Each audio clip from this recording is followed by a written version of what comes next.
we all know it's not easy being a part of the federal government once you started seeing all this stuff happen that you're like, nah, man, I'm not.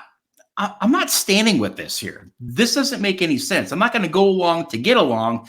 I'm out. But how were you treated being a conservative in a extremely left government? You know, it's kind of funny. We're, as civil servants, expected to keep our political opinions to ourselves. Once you start voicing a political opinion, at least at the level that I was at, somebody will come and tell you, be quiet, because that's really not tolerated. If you're once behind the fence, you don't talk about that kind of stuff.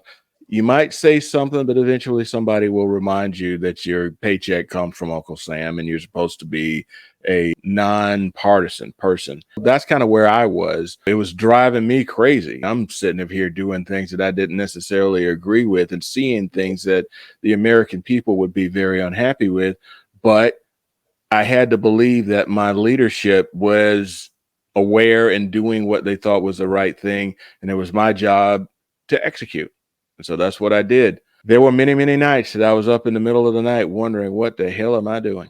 You know, it's one thing to remain nonpartisan, but it's another thing to play along with a non-American agenda that goes against the very principles of what you said and recited many, many moons ago when you put your right hand up in defense of this country. And again, nonpartisan is not the same as non-country. That's a big part of the fight right there. And that's why we need to get President Trump back in the White House. Now,